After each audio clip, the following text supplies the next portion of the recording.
పరిశుద్ధ గ్రంథంలోంచి అపోస్తుల కార్యాలు 8వ అధ్యాయం మొదటి నుంచి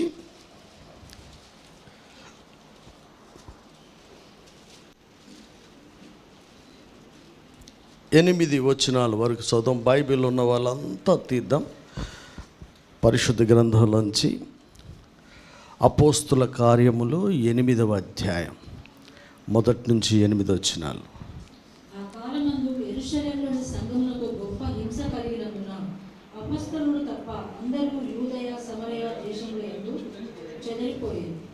భక్తిగల మనుషులు స్టెఫనును సమాధి చేసి అతనిని గూర్చి బహుగా ప్రలాపించి, సౌలైతే ఇంటింట జొచ్చి పురుషులను స్త్రీలను ఈడ్చుకొని పోయి చెరసాలలో వేయించి సంఘమును పాడు చేయుచుండెను. కాబట్టి చెదిరిపోయిన వారు సువార్త వాక్యమును ప్రకటించుచు సంచారం చేసింది. అప్పుడు ఫిలిప్పు సమరయ పట్టణం వరకు వెళ్ళి క్రీస్తును వారికి ప్రకటించుచుండెను. జన సమూహములు విని ఫిలిప్పు చేసిన సూచన క్రియలను చూచినందున అతడు చెప్పిన మాటల యందు ఏక మనస్సుతో లక్ష్య ఉంచగా అనేకులను పట్టణము గ్రామాలు పెద్ద కేకలు వేసి వారిని వదిలిపోయారు. పక్షవాయువు గలవారును కుంటివారును అనేకులు స్వస్థత పొందిరి. అందుకు ఆ పట్టణంలో మిగుల సంతోషం కలిగెను. చాలు, ప్రార్థన చేద్దాం. పరిశుద్ధుడా, పరలోకమందున తండ్రి, నిదాసులమైన మేమందరం ఏకీభవించి నీ పాద సన్నిధికి వస్తున్నాం. చదవబడిన లేఖన భాగాన్ని బట్టి నీకు స్తోత్రాలు. చదివబడిన ఈ లేఖనంలోంచి మా అందరితో మాట్లాడండి. మాకు వినుబుద్ధిని గ్రహించు హృదయాన్ని దయచేయండి. గ్రహించిన ఉపదేశాన్ని పాటిస్తూ నిత్యరాజ్యానికి వారసులై కృప మా అందరికీ నీ దయచేయమని యేసు నామములో అడుగుచున్నాం తండ్రి, ఆమేన్. ఈ రోజున మనం ధ్యానం చేస్తున్న అంశం ఏంటంటే సువార్తికుడైన ఫిలిప్ గురించి ధ్యానం చేద్దాం. యాక్చువల్గా ఈయన సువార్తికుడిగా నియమించబడ్డా అనే మాటను మనం ఆలోచన చేస్తే పరిశుద్ధ గ్రంథంలో రాయబడిన మాట, దేవుడు సంఘము క్షేమాభివృద్ధి పొందినట్లుగా 5 రకాల పరిచర్యలను దేవుడు మనకి ఇచ్చారు. 5గురిలో ఒకడే ఉంటాడా అంటే ఉండొచ్చు, ఉండకపోవచ్చు. అందుకనే ఎవరికి అప్పగించబడింది వారు నమ్మకంగా చేయాలి, రెండవదిగా చేసి ముగించాలి. ఫిలిప్పును అసలు ఎవరి ఫిలిప్పు, ఈయన ఇప్పుడు ఏం చేస్తున్నాడు అని ఆలోచన చేస్తే చదివిన దాంట్లో మనం చూస్తే, ఇక్కడ చూస్తే 4వ వచనం 5వ వచనం నుంచి, చెదిరిపోయిన వారు సువార్త వాక్యమును ప్రకటించు సంచారం చేసిరి. ఎప్పుడు ఎక్కడ అంటే యెరూషలేములో గొప్ప హింస కలిగింది. ఎప్పుడు హింస కలిగింది? స్టెఫెను చనిపోయిన తర్వాత. స్టెఫెన్ ఎలా చనిపోయాడు? ఎందుకు చనిపోయాడంటే దేవుని వాక్యము ప్రకటించినందున.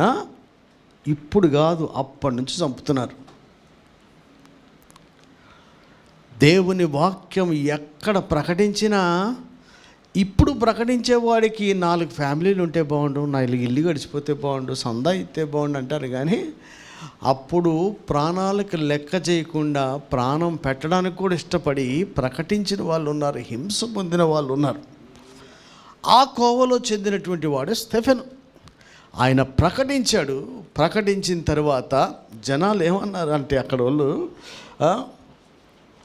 ఆయన సమాజాన్ని మొత్తాన్ని పాడు చేస్తున్నాడట. ఆయన సమాజం మొత్తాన్ని పాడు చేసాడట. యూదుల మోషే నియమించిన పారంపర్యాచారాలన్నీ చేయకుండా యమకోపం ఎందుకు వచ్చిందంటే వాళ్ళకి, పారంపర్యాచారాలన్నింటినీ, మా ఆచారాలన్నింటినీ పాడు చేస్తున్నామని లేచిపోయి కొట్టి చంపేసేది.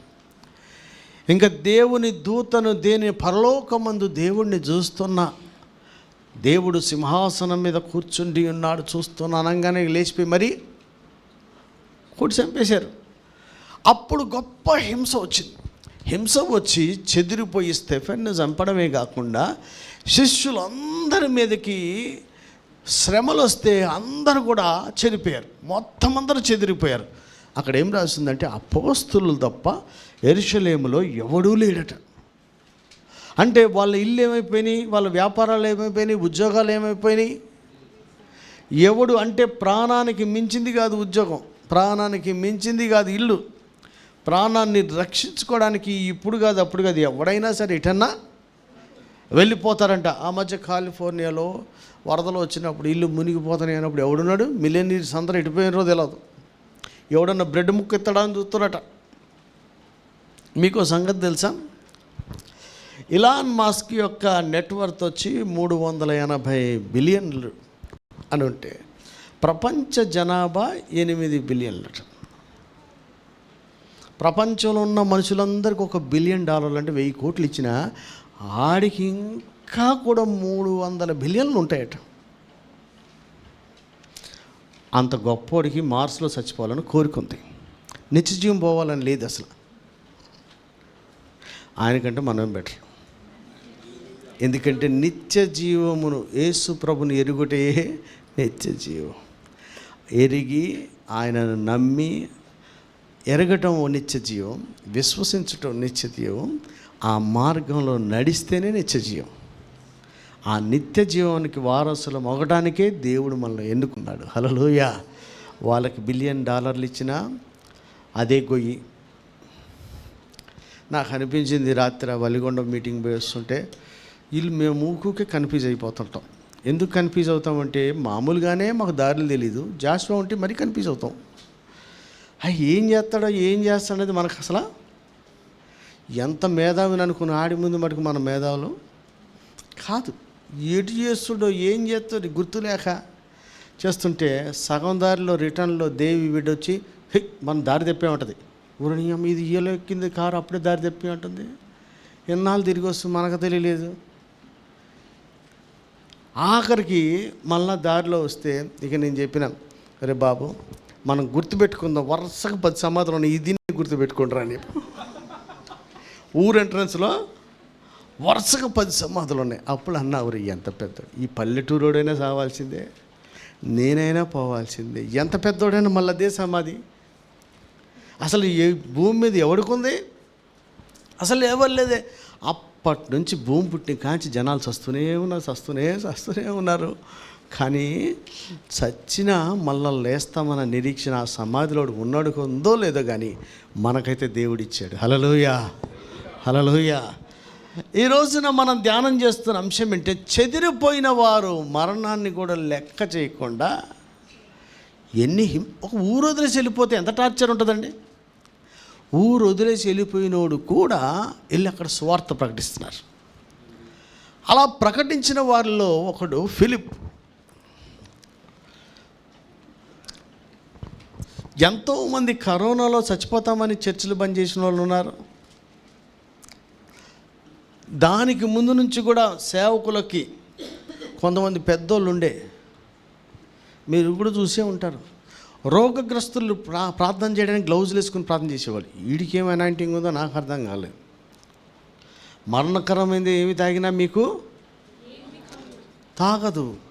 జబ్బులు ఉన్నోడికి ప్రార్థన చేయడానికి గ్లౌజులు వేసుకున్నారు. యేసు ప్రభు కుష్టివాణి చెయ్యి అలా పట్టుకున్నాడట. ఈయన ఆయన పేరు చెప్తాడు, వీడు గ్లౌజ్ వేసుకుంటాడే. నాకంటే ఎక్కువ చేస్తా అన్నారు. ఇలా చెదిరిపోయిన వాళ్ళంతా కూడా రకరకాల మినిస్ట్రీ చేస్తున్నారు. ఈ జబ్బులు వస్తాయనే గ్లౌజులు వేసుకొని చేస్తుంటే ఈ కాలాన అప్పుడే ఒకరిని చంపేస్తే కూడా చావును లెక్క చేయకుండా సువార్తను ప్రారంభించిన వాడు ఫిలిప్. అంతకుముందే చచ్చిపోయాడు ఒకడు. అందులో ఎవరు? అపోస్తుల కార్యం 6వ అధ్యాయం చదువుమా.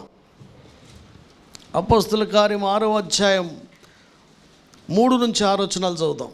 కాబట్టి సహోదరులారా, ఆత్మతోనూ జ్ఞానంతోనూ నిండుకొని మంచి పేరు పొందిన 7 మనుషులను మీలో ఏర్పరచుకోండి. మేము వారిని ఈ పనికి నియమించుము. చాలండి. సంఘములో ఆహారం పంచిపెట్టుటకు. ఏ పని కొరకండి? ఆహారము పంచిపెట్టుట కొరకు, శుద్ధ మనసుతో పంచిపెట్టుట కొరకు ఒక 7 మీరు ఏర్పాటు చేసుకోండి. మేము వారిని ఈ పనికి నియమిస్తాం. ఆ నియమించిన పని ఏంటంటే ఆహారం పంచిపెట్టే 7 ఒకడు స్టెఫెను, ఇంకొకడు ఫిలిప్. ఆ స్టెఫెను వాక్యం చెప్తుంటే అందరూ కూడా ఎవడు రక్షణ పొందలేదు, అద్భుతాలు జరగలేదు, స్వస్థతలు జరగలే, కుంటోడు గుడ్డోడు లేవలేదు, ఈయన రాళ్ళు కూడా చంపేశారు. అందులో నుంచే ఒకడు ఫిలిప్ వస్తే ఈయన ధైర్యంగా సువార్త ప్రకటిస్తుంటే ఆ పట్టణములు అంట మిగుల సంతోషం. చదువు 7వ వచనం. జనసమూహము విని 5 నుంచి చదువు. అప్పుడు ఫిలిప్పు సమరయ పట్టణమునకు వెళ్ళి క్రీస్తును వారికి ప్రకటించుచుండెను. జనసమూహములు విని ఫిలిప్పు చేసిన సూచక్రియలను చూచినందున అతడు చెప్పిన మాటలందు ఏక మనసుతో లక్ష్యముంచగా అనేకులను పట్టిన పవిత్రాత్మను పెద్ద కేకలు వేసి వారిని వదిలిపోయాను. పక్షవాయువు గల వారును కుంటివారును అనేక స్వస్థత పొందిరి. అందుకు ఆ పట్టణంలో మిగుల సంతోషము కలిగింది. ఈయన సువార్త ప్రకటిస్తుండగా సూచక్రియలు అద్భుతాలు జరుగుతుంటే జనాలందరూ ఏక మనసుతో లక్ష్యం ఉంచారట. ఎన్నో అద్భుతమైన స్వస్థతలు జరిగినాయి. ఆ పట్టణం అంతా మిక్కిలి సంతోషం. చూడండి, ఆ నిద్రపోతుండే ఆయన లేపు. నీకు నోట్స్ రాయమన్నా రాయట్లేదా?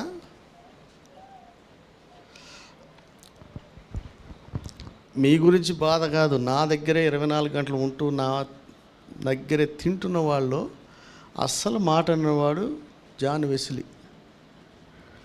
ఆ తర్వాత కోవా నచ్చినట్టుగా ఇన్నట్టే ఉండి కొంచెం తాలింపేసేవాడు జాషువా. ఏది కాదనడు, కానీ అందులో కొంచెం యాడ్ చేసుకుంటాడు ఖచ్చితంగా.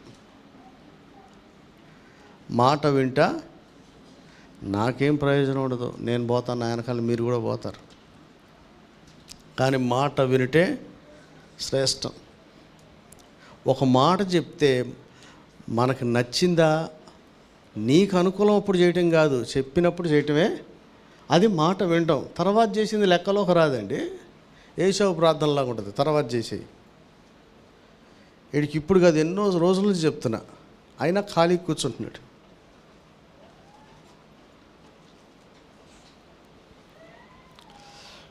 వీడేం వద్దన్నట్లు వెళ్ళి పెడుతుంటాడు వీడు ప్రిన్స్ గారు.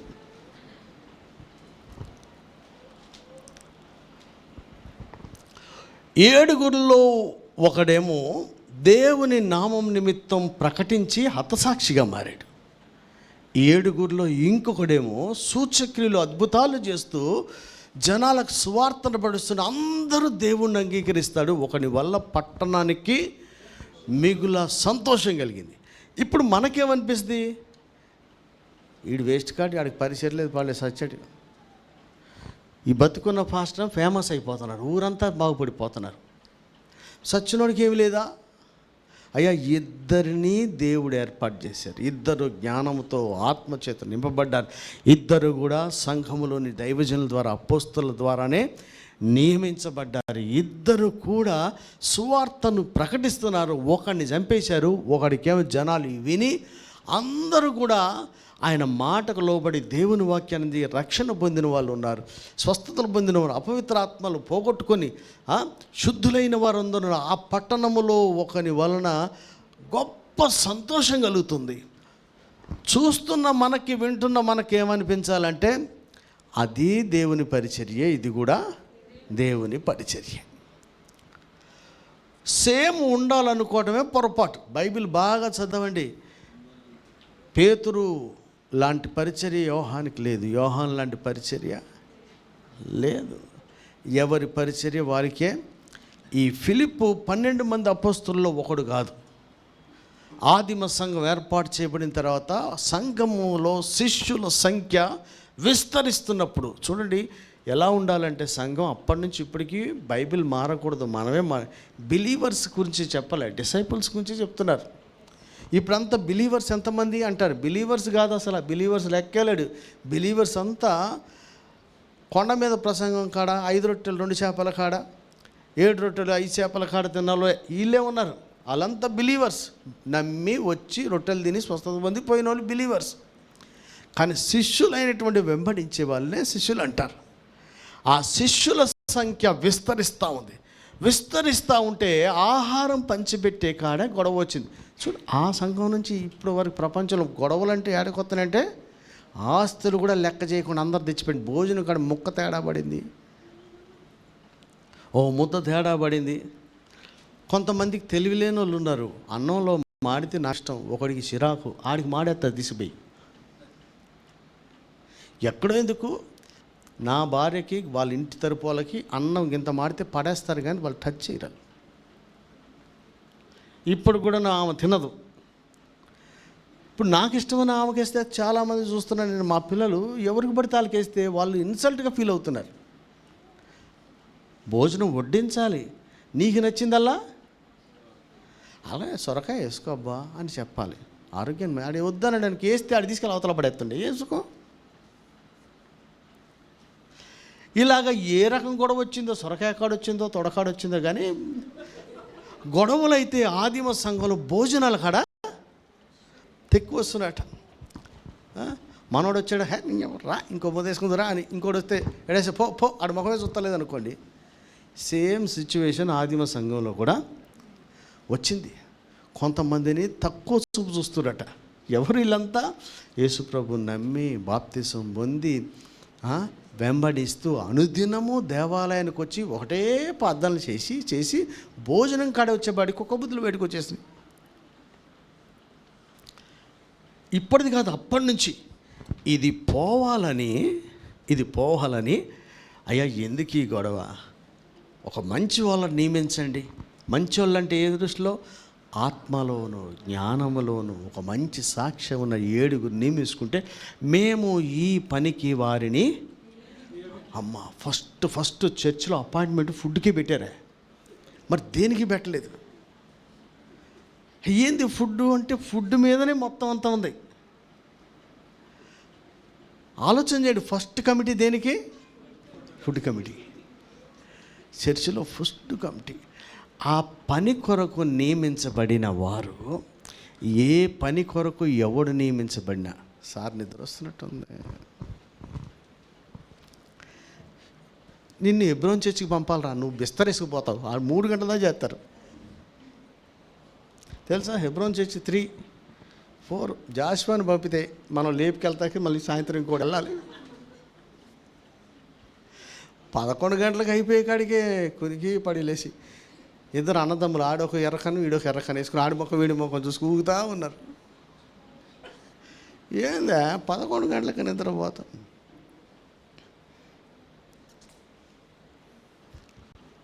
ఏం చక్కనవుతుండ్రా. ఎప్పుడైనా సరే కూర్చున్నోడికేమో వాయింపులా ఉంటుంది, నిలబడి నా కోసం వచ్చావు నీకు బోరు కొడుతుంది, నేను నీ కోసమే చెప్తాను నాకు చిరాకు వస్తుంది. మన ఇద్దరం కూడా ఆయన దృష్టిలో పెట్టుకుండాలి. హల్లెలూయా. ఆయన సన్నిధి అన్నప్పుడు నీది కాదు నాది కాదు, మనం ఇద్దరం కూడా అక్కడే ఉన్నాం. హల్లెలూయా. అందుకని నిలబడినోడు పాడినా చెప్పినా ఏం చేసినా ఆయనకే మహిమ రావాలి. ఈ రోజున అపాయింట్ చేయబడిన వారు ఏ పనికి అపాయింట్ చేయబడినా, అయ్యా గుర్తుపెట్టుకోండి అమ్మ, నీకు కానుకలు లెక్కెట్టాలి, ఇంక దీన్ని తప్పితే ఏం పని చేయవా, ఇది ఎరా రంజయ్, నీకు పీడిఎఫ్ తప్పితే ఇంకేది రాదా, నీ టాలెంట్ లేదో ఎన్ని ఉన్నాయో అనేది నీ బిడ్డను చూస్తే అర్థమవుతుంది. అది బయటపడుతుంది, నువ్వు బయటపడతావు, అంతే. ఏడైపోతాయి జీన్స్ మొత్తం చూపిస్తుంది. మా నాన్న చూపించాడు కానీ నేను చూపిస్తాను. ఇంకా మీ ఆవిడని బయటపెట్టలే, పెడితే ఇంకా చాలా ఉంటుంది. ఇప్పుడు ప్రస్తుతానికి నీదే ఉంది. దేనికి నియమించబడిన వాళ్ళందరూ సువార్తనించారు. నువ్వు దేనికి నియమించబడ్డావు? నా దయ్యపు చేయి, ఇంక అది నెలకోసారి వస్తుంది, ఇంకేం చేయవా? కానుకలు పెడతావు వారానికి ఒకసారి, ఇంకేం చేయవా? భోజనాలు ఫస్ట్ ఆదివారం, ఇంకేం చేయవా? అసలు ఇంకేం చేయరా? దేనికి నియమించబడిన, మరలా చెప్తాను, సండే స్కూల్ పిల్లకాయలే పెద్దవాళ్ళు నరకాలకు వెళ్తుంటే వీడియోలు తీసి మనము దేనికి, బైబిల్ చదువుకునేటప్పుడు ఆలోచన చేయాలి. దేనికి నియమించబడిన సువార్త ప్రకటించాల్సిన బాధ్యత అందరి మీద ఉంది. వాళ్ళని ఈ పని కొరకు నియమించాను, కానీ వాళ్ళు చెదిరిపోయిన, కష్టం వచ్చినా నష్టం వచ్చినా జనాల కోపం వచ్చి చంపేసినా కానీ ప్రకటించకుండా అయితే చెదిరిపోయిన వాళ్ళంటే ఆలోచన చేయండి. ఇల్లు వదిలేశారు, ఉద్యోగం వదిలేశాడు, వాళ్ళు కలిగిందని వదిలేయాలి కదా. చెట్టు కింద కూర్చొని బూడిద వేసుకొని గోను పట్టు కట్టుకుని ప్రార్థన చేయొచ్చుగా. అవి ఉన్నాయిగా బైబిల్లో. అన్నీ కోల్పోయినాయి, నాకు ఆడ ఏమీ లేదు, చెప్ప తప్పితే ఏమీ లేదని బూడిద వేసుకొని ప్రార్థన చేశారా? అయ్యా, నూతన నిబంధన సంఘం అయితే అన్నీ కోల్పోయినా ప్రకటించడం మానకూడదు. హల్లెలూయా. ఏ పని కొరకు నియమించబడినా స్టెఫెను ప్రకటించాడు, హతసాక్షి అయిపోయాడు. ఓయమ్మో, ఇప్పుడే మనం చూస్తున్నాం, ఒక ప్రవీణ్ పగడాల గారు చంపేశారు అని చెప్పి మనం గాజులు వేసుకొని కూర్చోకూడదు. ఆయన హతసాక్షి అయ్యాడు, నువ్వు హతసాక్షి అవుతావో ఫిలిప్పులాగా నీకు మిగులు పట్టణం అంతా సంతోషమేలా దేవుడు వాడుకుంటాడు, నీకేం తెలుసా? సస్తే చస్తాము, ఊరు మారితే మారుతుంది. ఆయన ప్రభుతోనే ఉంటాడు, ఈయన కూడా ప్రభుతోనే ఉంటాడు. ఎవరికి దేవుడు ఎలా వాడుకుంటాడో, ఎవరి అంతం ఎట్టుంటుందో మనకే తెలవదు. కానీ నియమించబడిన కమిటీలో వాళ్ళు ఏ పని కొరకు నియమించబడినా అందరి మీద కూడా ప్రకటించాల్సిన బాధ్యత ఉంది. వాళ్ళు ప్రకటిస్తున్నప్పుడు, రే బాబు ఫిలిప్పు,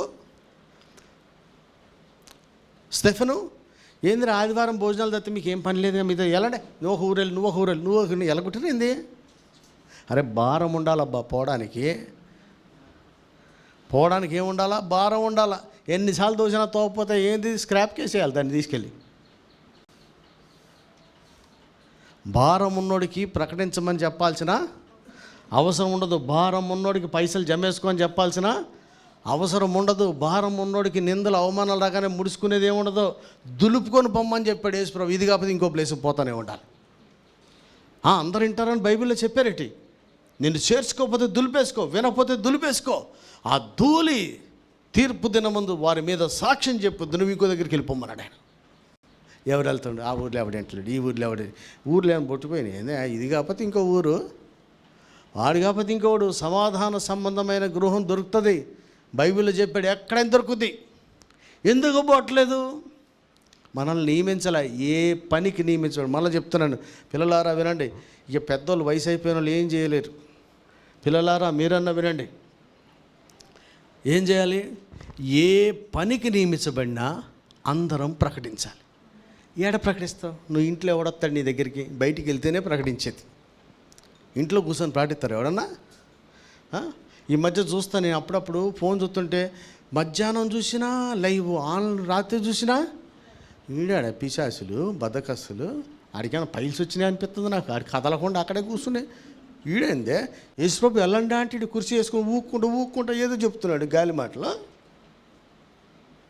అది తప్పనను, వెళ్ళాలి మనం. సాక్షాత్తు దేవుడే నరావతారిగా జన్మించి ఇందు నిమిత్తమే కదా నేను బయలుదేరి వచ్చి తిని అని ప్రతి గ్రామంలోకి వెళ్తే ఈడే ఊక్కుంటూ చెప్తున్నది. లైవ్ తప్పు కాదు, జూమ్ మీటింగ్లు తప్పు కాదు, యూట్యూబ్ లైవ్ కాదు, ఇంకేదో గూగుల్ మీట్ తప్పు కాదు. అవన్నీ మనకున్నటువంటి సాధనాలని, సౌకర్యాలని వాడండి.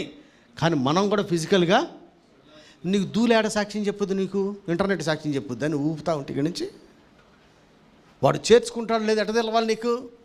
ఫిజికల్ ఇంటరాక్షన్ ఉండాలి. ఒక దగ్గరికి వెళ్ళినప్పుడు అక్కడే తెలుసుద్ది.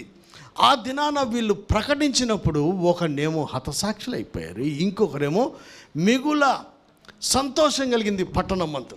అంటే కంపారిజన్ మనం చేసుకోవద్దు. యెషయా తర్వాత ఇమీడియట్గా ఇర్మియా వచ్చాడు. ఆయనకి రిజల్ట్ లేదు. ఈయనకు ప్రభువుని గురించి ప్రవచనాలే చాలా ఎక్కువ ఉన్నాయి, పుట్టుక నుంచి మరణ పునరుద్ధానం దాకా. ఆయనకేమైనా ఉందా? మనుషుల గురించి చెప్పాడు. ఈయన దేవుడి గురించి చెప్పాడు, గొప్ప ప్రవక్త. ఈయన మనిషి గురించి చెప్పాడు, చిన్న ప్రవక్త అంటారేంది? అరే ఎవడి పరిచర్య అప్పగించబడితే వాళ్ళకి అదే అప్పగించిన దాంట్లో నమ్మకంగా మనం ఉండాలి. ఎవరికి ఏ పని చెప్తే ఆ పని చెప్పాలి. అప్పగించే దాంట్లో నమ్మకంగా లేని వాళ్ళు ఎవరు?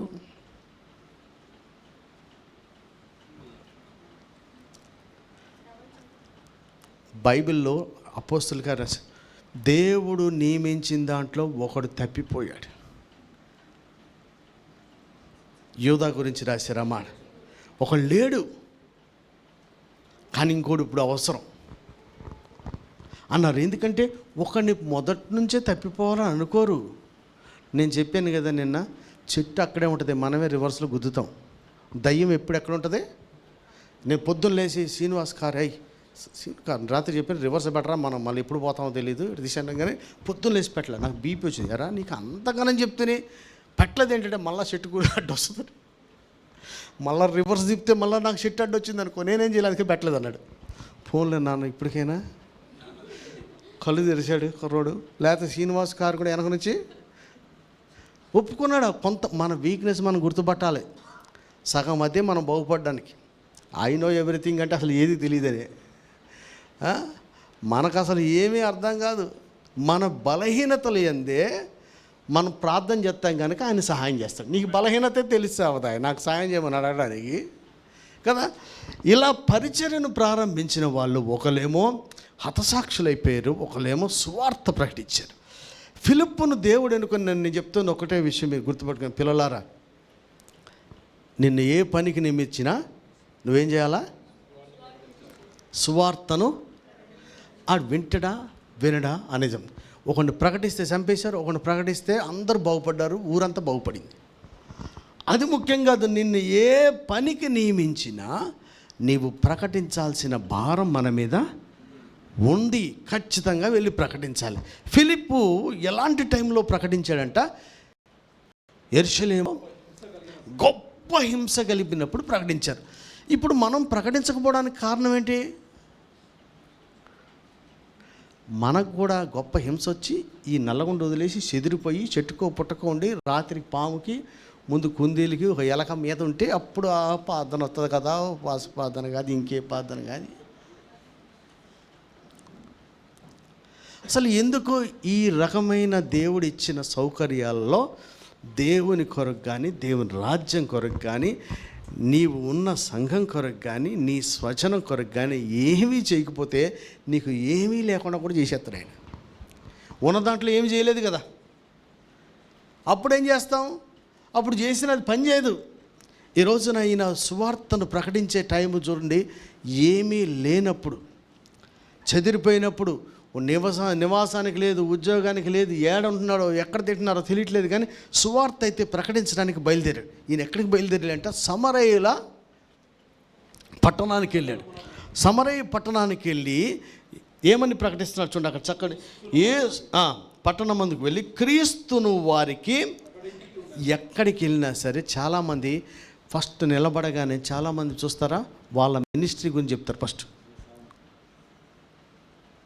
నువ్వు నిలబడ్డానికి కారణమైన దేవుడి గురించి చెప్పాలి. లాస్ట్లో చెప్పుకో నీ గురించి చెప్పుకో. నేను గమనిస్తున్నాను కదా, బైబిల్లో మన గురించి మనం చెప్పుకోవడం తప్పు కాదు, కానీ ఇన్ని పత్రికలు రాసిన పౌలు గారు ఒకేసారి నేను ఇశ్రాయేల్ని కాదా, నేను బెన్యామీన్ని కాదా, నా దగ్గర అపోస్తల చిహ్నాలు లేవా అని తన గురించి తాను చెప్పింది ఒక్కసారి చెప్పాడు. చెప్పుకోవడం తప్పులే, ఎప్పుడన్నా ఒకసారి అవసరం పడితే చెప్పాలి, కానీ అదే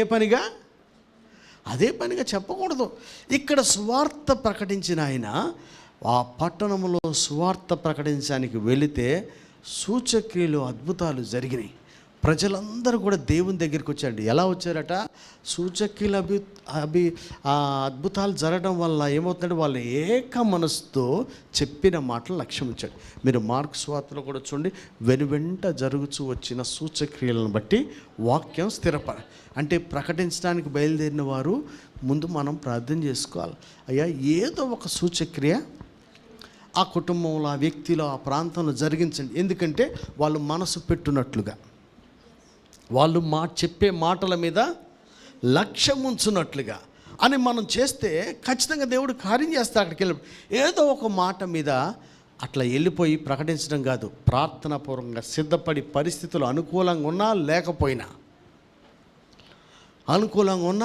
నిన్ననే మా ఆవిడ ఫోన్ చేసి, మొన్న 2 days బ్యాక్ ఫోన్ చేసి, ఏంది ఈ ప్రోగ్రాంలు, ఏంది కథలు, ఏంది ఈ నెల ఎన్ని పేమెంట్లు ఉన్నాయి, కారు పడేసి సంవత్సరం నెలన్నర అయింది, ఇంతవరకు దాన్ని తెచ్చుకోవట్లేదు, కానీ ఇంకో ప్రోగ్రాం అంటున్నావు, బీహార్ అంటావు, ఇంకట్టంటావు, ఇట్టంటావు, ఏంది అసలు ఇది? షెడ్లు వేసిన కారు మటుకు తెచ్చుకోవడానికి లేదు, ఈఎంఐలు కట్టుకోవడానికి లేదు, ఇవన్నీ ఏంది? కొంతకాలం ఆపేయచ్చు కదా. నేను కూడా సరే ఆపేత్తలేబా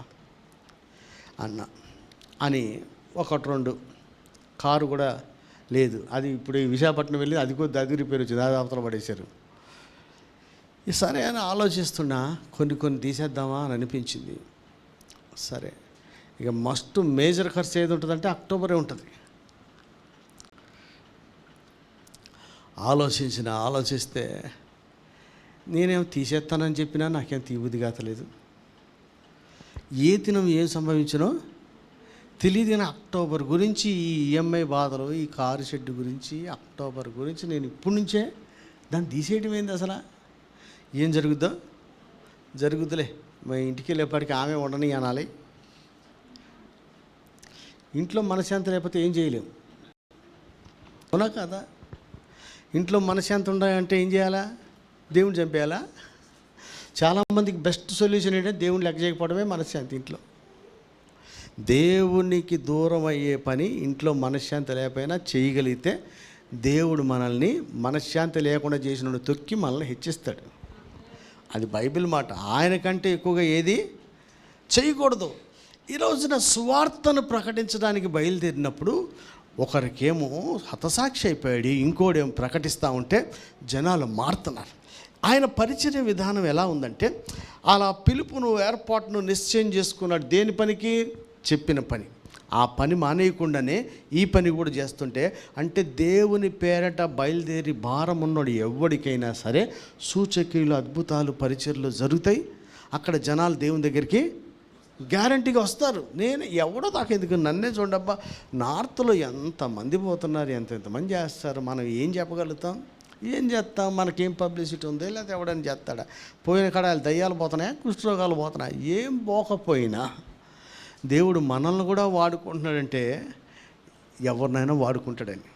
నేను చాలామంది చెప్తా, మనకు పాట రాదు, ఒక వాయిద్యాలు రావు, 2-3 భాషలు రావు, అద్భుతంగా చెప్పగలిగినటువంటి స్కిల్స్ లేవు, అయినా సరే దేవుడు వాడుకుంటున్నాడంటే నీకు భారం ఉండాలి, ఆశ ఉండాలి, 2 రూపాయలు తీయాలి, ఇబ్బందులైన, కష్టమైన, నష్టమైన సిద్ధపడితే వెళితే పోతే హతసాక్షిగానే పోతావు, లేకపోతే పట్టణం అంతా మిగులు సంతోషమయ్యేలాగా దేవుడు మనల్ని వాడుకుంటాడు. హల్లెలూయా, హల్లెలూయా. రెండో మాటగా చూస్తే అక్కడ ఆయన పరిచర్యలో జనాలందరూ చూశారు. రెండో మాట చూడమ్మా, 8-9 వచనం చూడు. సీమోను ఒక మనుషుడు లోబడ పట్టణంలో గారడీ చేయుచు తానెవడో ఒక గొప్పవాడని చెప్పుకొనుచు సమరయ జనులను విభ్రాంతి పరచుచుండెను. కొద్దివాడు మొదలుకొని గొప్పవాని మట్టుకు అందరూ దేవుని మహాశక్తి అనబడిన వాడు ఇతడే అని చెప్పుకొనుచు అతను లక్ష్యపెట్టు. అతడు బహుకాలం గారడీలు చేయుచు వారిని విభ్రాంతి పరిచినందున అతను లక్ష్యపెట్టింది. అయితే ఫిలిప్పు దేవుని రాజ్యమును గూర్చి, యేసుక్రీస్తు నామమును గూర్చి సువార్త ప్రకటించుట. అంటే సువార్త ప్రకటన అంటే ఏముండాలా? అక్కడ పైన ఏం చేసాం? క్రీస్తును గూర్చి వారికి ప్రకటించున్నాడు. ఇక్కడ సువార్త ప్రకటనలు ఎలా చెప్పారు? దేవుని రాజ్యమును గురించి, యేసుక్రీస్తు నామమును గురించి సువార్తను ప్రకటించగలడు. సువార్తలో యేసుక్రీస్తు గురించి ఉండాలి, దేవుని రాజ్యం గురించి కూడా ఉండాలి. దేవుని రాజ్యం, పరలోక రాజ్యం, క్రీస్తుని గురించిన ప్రకటించడమే సువార్త. మన మినిస్ట్రీ గురించి చెప్పడం అనే సువార్త కాదు. మనము సాక్ష్యం చెప్పవచ్చు, తప్పులేదు. కానీ ఒకడు ప్రభువును అంగీకరించు, పశ్చాత్తాప మారు మనసు పొందినట్లుగా క్రీస్తుని గురించి, దేవుని రాజ్యం గురించి ప్రకటించాలి. ఫిలెక్స్కి దేవుడు అపోస్తలుడైన పౌలు గారు చెప్తుంటే ఏమైంది? భయం వచ్చేసిందంట. ఆడు భయపడతాడనో ఇంకేదో అవుతాడని చెప్పకూడదు, మనం చెప్పేది చెప్తానే ఉండాలి. ఇలా చెప్పినందువలన పట్టణమంతటిని అందరూ కూడా ఈయనే దేవుడి శక్తి అని అన్నారంట. ఎవరంతా?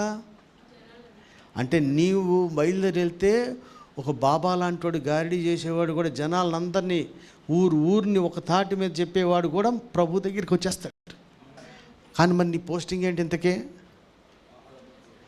ఆహారం పంచిపెట్టేవాడు కూడా భారంతో వెళ్ళి ప్రకటిస్తే ఒక పట్టణమంతా మహాశక్తి అనుకుని ఒక గారిడి వాడే మారిపోయాడట. అరే ఎవడో మారుతాడు? మా పరిచర్య కుష్ఠోల పరిచర్య, మా పరిచర్య కొజ్జోళ్ళ పరిచర్య, మా పరిచర్య పిల్లోళ్ళ పరిచర్య. అరే హైదరాబాద్లో ఉంది కొజ్జోళ్ళ సంఘం, మీకు తెలదా? ఏం మాట్లాడుతురా? యేసు ప్రభు పరిచర్య ఎలా ఉంటుంది? ఆయన పిలిచినప్పుడు ఆయన అందరినీ టచ్ చేస్తాడు. ఒకరిని టచ్ చేసేది కాదు, అందరినీ చేస్తాడు. మనుష్యుల కొరకు ఆయన వచ్చాడు. మనిషి అన్నవాడికి అందరికీ చిన్న పెద్ద ముసలి జాతి భేదం లేకుండా అందరినీ దేవుడు అందరి దగ్గరికి మనల్ని నడిపిస్తాడు. అంటే మరలా చెప్తాను చూడండి, మన అపాయింట్మెంటు ఒక పని కొరకున్న ఏ సంఘములో ఏ పనికి నీవు అప్పగించబడినా, ఆడు వాయిద్యాలు వాయించేవాడైనా, కెమెరా తీసేవాడైనా సరే, కుర్చీలు వేసేవాడు పనికైనా సరే, గిన్నెలు గడిగే పని అయినా సరే, నీవు ప్రకటించాల్సిన బాధ్యత ఉంది. నీవు కనుక ప్రకటించడానికి బయలుదేరితే నిన్ను దేవుడు గొప్పగా వాడుకుంటాడు. ఒకవేళ హతసాక్షి అయినా అవుతావు. ఆ 7 ఒకడేమో హతసాక్షి, ఇంకోడేమో పట్టణం అంతా మిగులు సంతోషమేలావారు. జనాలందరూ ఏమనుకుంటారు, నేను వెళ్తానా ఫిలిప్పులాగా ఊరంతా బాగుపడిపోవాలి, జనాలంతా సంతోషపరిచేయాలి అనుకుంటారు. కానీ ఫిలిప్పులాగా అవుతాను, స్టెఫెన్లాగా అవుతాను, ఏదైనా కానీ అనుకుంటారు. ఎవడన్నా స్టెఫెన్ అనేవాడు ఈడొద్దయ్యా, ఈ కాలరాత్రి మనకు అసలు వద్దే వద్దు. దాన్ని ఇంకేదో అంటారా, మంచి ఏదో కళ అంటారు, పీడ కళ లాంటి. ఇది మనకి ఈ పరిచర్లు మనకి వద్దు. నాకు గాడివాడు మారాలి, ఊరంతా రావాలి, మిగులు సంతోషం కలగాలి, యూట్యూబ్లో నాకు జుమ్ములు వచ్చేసేయాలి. అరే నిన్ను దేవుడు హతసాక్షిగా వాడతాడో, నిన్ను ఇద్దరికి ఇస్తాడో, 10 మందికి ఇస్తాడో, లక్షల మందికి ఇస్తారో, ఏదైతే ఏందయ్యా నీ పని నెంబర్ 1 ఒకే ఒక తలాంతైనా 5 తలాంతులైనా మీకు ఆయన ఇచ్చాడు కనుక 5ఓడికి సింహాసనమే, 1ఓడికి కూడా సింహాసనమే. ఇచ్చిన దాంట్లో నమ్మకంగా ఉండాలి. ఈయన పరిచర్యలో మరలా చెప్తాను, మీరు ఒక్కటే పట్టుకోండి, ఏ పనికి మందిరంలో నియమించబడినా ప్రకటించాల్సిన బాధ్యత అందరి మీద ఉంది. రెండవదిగా ప్రకటించే టైంలో ఒకడు హతసాక్షి అవ్వచ్చు, ఒకడు సూచకుల అద్భుతాల ద్వారా గొప్ప కార్యాలు కూడా చేయొచ్చు. గొప్ప వాళ్ళు పట్టణమంతా మహాశక్తి అనుకున్న పొగిడేవాడు కూడా మన పరిచర్యలో మారచ్చు. మారిన వాడు ఎక్కడున్నాడంటే, ఎవడన్నా మారాడు అంటే ఎట్లుండాలా, ఫిలిప్పును ఎడబాయకుండా ఉండాలి. మీలో ఎవరన్నా మారారా? సంఘాన్ని దైవజనుడిని ఎడబాయకుండా ఉంటేనే అది మారినట్టు. అమావాస్య పుణ్యానికి వచ్చేవాడు మారినట్టు కాదు. వాళ్ళు మీటింగ్లకి వచ్చేవాళ్ళు ఎవరు? పరిసయ్యులు, సద్దూకాయలు. ఎప్పుడు వేసేద్దామని టైం కోసం వచ్చేవాళ్ళు. ఆదివారం వచ్చేవాడు, దొరికించుకుందామని వచ్చేవాడు, కానీ ఇంకే దేనికోసం వచ్చేవాళ్ళు కాదు. ఫిలిప్ అయితే ఫిలిప్ని గాడి సిమోను నిజంగా మారితే ఎడబాయకుండానే, అంటే తినే కాడ పనుకునే కాడ వచ్చేస్తాడని కాదు, టచ్లో ఉంటున్నట్టు. వాళ్ళు ఏం చేస్తున్నాడో తెలియకుండా ఏమీ ఉండదు, ఎడబాయకుండా ఉన్నారు ఈయన పరిచర్యలో. ఇంకొక మాట చెప్తాను, ఫిలిప్పీలు. ఎందుకు మన అందరికి కూడా సంఘాల్లో ఒక్కొక్క పనిని దేవుడు నియమించాడు. దేవుని ద్వారా నియమించబడిన ప్రతి వారిలో కూడా ఈ లక్షణాలు ఉండాలి. నెంబర్ 1 ఏంటి? నీది ఏ పనైనా నువ్వు ప్రకటించే పని అయి ఉండాలి. రెండవదిగా నీ పరిచర్యలో ప్రకటించడానికి వెళ్తే ఒక్కోసారి రిజల్ట్ రాకపోవచ్చు, మనమే హింసలు ఎదుర్కోవచ్చు, చచ్చిపోవచ్చు, ఒక్కోసారి అద్భుతాలు జరిగే పట్టణం అంతా కూడా మారచ్చు. మళ్ళీ మామూలు మనుషులు సామాన్యులే కాకుండా పట్టణమంతా దేవుని మహాశక్తి అనుకునే గాడివాడు కూడా మారే అవకాశం ఉంటుంది. 14 వచనం చదువు, 14 నుంచి 17 వరకు. సమరయ వారు దేవుని వాక్యం అంగీకరించదని యెరూషలేములోని అపొస్తలులు విని పేతురును యోహానును వారి యొద్దకు పంపిరి. వీరు వచ్చి వారు పరిశుద్ధాత్మను పొందవలనని వారి కొరకు ప్రార్థన చేసిరి. అంతకు ముందు వారిలో ఎవరి మీద ఆయన దిగి ఉండలేదు. వారు ప్రభువైన యేసు నామమున బాప్తిస్మము మాత్రము పొందిరి. చదువు. అప్పుడు పేతురును యోహానును వారి మీద చేతులుంచగా వారు పరిశుద్ధాత్మను పొందిరి. చాలండి. పరిచర్య ఎట్లా ఉందంటే, ఈయన రిపోర్ట్ అంతా కూడా యెరూషలేము వెళ్తుంది. ఎవరన్నా చేస్తున్న పరిచర్య ఎక్కడ తెలవాలా? వాళ్ళు తెలవదు కదా. నువ్వు నియమించింది భోజనానికి ఎన్ని కొండలు మిగిలి, ఎంత కూర మిగిలింది చెప్తా, మీద చెప్పనంటే చాలామందికి దొంగ తెలివితేట, అతికి తెలివితేటలు ఉంటాయి.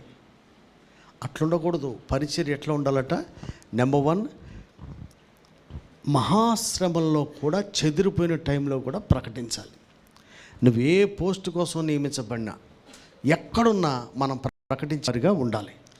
ప్రకటిస్తున్నప్పుడు ఒక్కోసారి దేవుడు నీ ద్వారా సూచకులు అద్భుతాలు చేయొచ్చు, ఒకసారి నీ మాటలు విని జనాలు నేను చంపేయచ్చు, హతసాక్షిలా కూడా చేయొచ్చు, ఏమన్నా కావచ్చు. కానీ ప్రకటించాల్సిన భారం మటుకు అందరి మీద ఉంది. ఎలాంటి వాళ్ళు మారుతున్నారంటే సామాన్యులు, రోగాలు, దయ్యాలు పోయే వాళ్ళే కాదు, దేవుని మహాశక్తిని నమ్మే పట్టణం నమ్మేటువంటి గారడి సీమోను కూడా మారి ఉన్నాడు. అలాంటి వ్యక్తులు మారడమే కాకుండా నిజంగా మారాము అంటే మీరు ఎవరి కాళ్ళు ప్రశ్నించుకోవాలి. మనం మారామంటే మొదట దేవుణ్ణి, దైవజుడిని, సంఘానికి ఎడబాయకుండా ఉండాలి. అసలు నువ్వు ఏడుంటావో తెలియదు, ఏం చేస్తావో తెలియదు. చాలామందికి భార్యల భర్తలకే తెలుస్తావు, అసలు ఆడు ఎక్కడ ఉంటాడో తెలియదు, ఏం చేస్తాడో తెలియదు. ఎక్కడ పోయినావు అంటే నేను ఎందుకులే వచ్చేస్తాను గంటలు అంటాడు. ఎక్కడ పోయినా చెప్పడం కూడా అంత సీక్రెట్. అట్లుండకూడదు. నువ్వు ఇంటికాడే రహస్యాలు ఉంటాయి, సంఘంలో ఏం తెలుస్తాయి? వీళ్ళు ఎడబాయకుండా ఒకటి చెప్తున్నారు, నిజంగా మారితే దేవునిని ఎడబాయొద్దు, దైవజన్ని ఎడబాయొద్దు, సంఘాన్ని కూడా ఎడబాయొద్దు. ఎందుకంటే ఆదిమ సంఘంలో అనుదినము వాళ్ళు దేవాలయానికి వచ్చారు. ఒకప్పుడు మన చర్చిలో కూడా ఎప్పుడు హాలిడే ఉంటే అప్పుడే కూటం ఉండేది. దీనికి నిర్లక్ష్యం ఒకవేళ నీ తరారే అయింది అనుకో, ఎవడు కాడు నేనా అని ఎంతమంది అడిగారా లేదా? ఇప్పుడు సెలవు వచ్చంగానే రాకుండా మానేయటానికి నేనా అని ఎవరికైనా అడుక్కోవాలా? ఇప్పుడు మళ్ళా మనం రీస్టార్ట్ చేస్తే మళ్ళా కూడా జనాలు, దేవుడు మన సంఘాన్ని దీవించి అద్భుతాలు చేస్తాడు. ఎడబాయకుండా ఉండాలి. ఎవరుంటారు? మారిన వాడే. దేవుణ్ణి ఎడబాయొద్దు అంటే నువ్వేడున్నా బైబిల్ ప్రార్థన ఖచ్చితంగా ఉండాలి. నువ్వెక్కడ ఉన్నా దైవజనుడితో, నా కొడుకు కెనడాలో ఉన్నాడు అనుకోండి, వాడు నాతో టచ్లో ఉన్నాడా లేదా? ఉన్నాడు. ఎక్కడున్నా టచ్లో ఉండడం అనేది అది సంఘం మనది అనుకుంటేనే ఉండాలి. దైవజనుడు మనోడు అనుకుంటూనే ఉండాలి. కనపడినప్పుడు మాట్లాడడానికి ఈ రోడ్డు మీద కనపడినోడా నీ గురించి లెక్క అప్పచెప్పవలసిన వాడితో మనము ఎడబాయకుండా ఉండాలి. నీతో ఏముందో నాకు అనుకుంటే ఎక్కడ ఉంటే నీకు మంచిగా అనిపిస్తే ఆడనే పోయి ఉండు, కానీ అక్కడ మటుకు ఎడబాయకుండా ఉండాలి. ఎక్కడ కూడా అతకనట్టు ఉండటానికి వీల్లేదు, నచ్చినట్టుగా చేయడానికి వీల్లేదు. దేవునితో ఎడబాయకుండా ఉండాలి, దేవుణ్ణి హత్తుకొని ఉండాలి, దైవజనుడిని ఎడబాయకుండా ఉండాలి, సంఘానికి దూరంగా ఉండకూడదు. అలాంటి పరిచర్య మన పరిచర్యలో కూడా రావాలి. ఒకడు మారాడంటే ఎట్టుండాలా? దైవజనుడిని హత్తుకొని ఉండాలి, దేవుణ్ణి అంటే మీరు ప్రకటించాం, చెప్పేశాం, అయిపోయింది. ఎంతమంది యేసుప్రభుని నమ్మారు? ఇండియాలో 1 మిలియన్. నీ ఏమో 1 మిలియన్ ఏందిరా ఇండియాలో? ఆడు ఎందుకు ఎత్తిండో? పవన్ కళ్యాణ్కి వస్తే 10 మిలియన్ వస్తున్నారు. ఏం చేయమంటావు? ఆ మిలియన్ కాదు, ఎప్పుడో చెప్పారు అద్దంకి రంజిత్ ఓఫీర్ గారు. అరే జింకానా గ్రౌండ్స్లో చేతులు ఎత్తున రక్షణ కాదు, నిలిచిన వాడే రక్షణ పొందినట్టు. నిలిచిన వాడు ఉండాలంటే వాడు దేవుణ్ణి, దైవజనుడిని, సంఘాన్ని హత్తుకొని ఉంటేనే వాడు రాకడలో ఎత్తబడేవాడిగా ఉంటాడు. హల్లెలూయా. ఇంకొక మాట చదువుకుందాం. అక్కడ చదివిన తర్వాత ఈయన అపోస్తులతో కలిసి పనిచేస్తున్నారు. సమాచారం ఎక్కడికి వెళ్ళింది? వాళ్ళు రానిచ్చాడా, రానిలేదా? చాలామంది మనల్ని రానిస్తారా? అసలు ఎక్కడ పరిచర్య అవుతుంది, ఏమవుతుంది, ఏంది కథ, అసలు ఎవరైనా ఎంట్రీ ఉంటుందా? ఎన్నెందుకు చెప్తున్నా, నీ పోస్టింగ్ ఏదైనా మనం ప్రకటించాలి. నీ ద్వారా గొప్ప కార్యాలు చేస్తాడో లేకపోతే మనం హత్సాక్షులుగానే మారుతాం, కానీ ప్రకటించాల్సిన భారం ఉంది. గొప్ప వాళ్ళు కూడా మన పరిచర్లో మారే అవకాశం ఉంది, మారుతారు. అయినప్పటికీ పట్టణమంతా దైవశక్తి అనేవాడు మారినా ఇక్కడ మన పరిచర్య సంపూర్ణమగునట్లుగా నువ్వేడి నుంచి నిన్ను నియమించి పంపించారో వాళ్ళు వచ్చి మళ్ళీ అక్కడికి రావాలి. అంటే నీ ఫీల్డ్లోకి, నీ ఏరియాలో, నీ సేవా క్షేత్రంలోనికి నువ్వు ఏ సంఘం నుంచి వచ్చావో, ఎవరి చేతుల నుంచి ప్రార్థన చేయబడ్డారో, ఎవరి చేత పంపాడో వాళ్ళని ఆడకు రావడం మనకే దీవెన. మన పరిచర్య సంపూర్ణమవుతుంది. అప్పుడు వచ్చారు, రానిచ్చారా లేదా? రానిచ్చాడా లేదా అమ్మా చెప్పండి. మనం రానియాలి కదా. అంత మనం అయిపోతేట అట్లా అవ్వకూడదండి. యెరూషలేమున ఒక సమాచారం వచ్చింది. పెద్దలు పేతురు, యోహాన్ని అక్కడికి పంపించారు. వాళ్ళు వచ్చి వీళ్ళకి బోధించారు. అంటే మన పరిచర్య ఎట్లుండాలంట? ప్రకటించేంత భారం ఉండాలి. ఎట్లాంటి పరిస్థితుల్లో? చెదిరిపోయిన, హింస కలిగిన పరిస్థితుల్లో కూడా ప్రకటించాలి. రెండవదిగా ఎలా పరిచర్యలో అద్భుతాలు జరగవచ్చు, మారవచ్చు, ఒక్కోసారి హతసాక్షులు కావచ్చు. టీంలో ఒకడికి అలా కావచ్చు, ఒకటి ఇలా కావచ్చు. దేవుని శక్తి అనుకునే గాడి వాళ్ళు కూడా మారుతున్నారు. ఆ తర్వాత ఇంత పరిచయం జరుగుతున్నప్పుడు ఇంకా బాగానే ఉంది. చాలామంది ఫోన్ చేస్తారు. ఎప్పుడన్నా నేను ఈ రోజు వరకు చూశాను కదా, నాకు వచ్చే ఎన్ని ఫోన్లు కానీ మెసేజ్లు కానీ ఆడికి ఏమైనా ఇబ్బంది ఉంటేనే వస్తుంది. కానీ ఈరోజు సువార్త ప్రకటించాం, సంఘంలో కొంతమంది చేర్చబడ్డారు, బాప్తిస్మాలు అయినాయి, ఒక్కసారి రండి అన్న ఓడో లేడు. ఏదన్నా అవసరం ఉంటేనే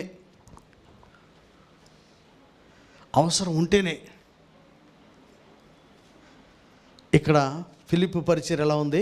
అవసరం నాకు ఎంత వచ్చారు, కొంచెం చర్చి కట్టించిన సెటప్ వేసేయండి, నాకు కొంచెం కారు ఇవ్వండి, ఇంక ఎక్కువ ఊర్లు తిరగాలి, బండి కొనియండి, ఇంకా తిరగాల్సింది చాలా ఉన్నాయి, ప్రార్థన చేయండి, నాకు 4 వీలర్ 2 వీలర్ కావాలి, ఇట్లాంటివి చెప్పాడా?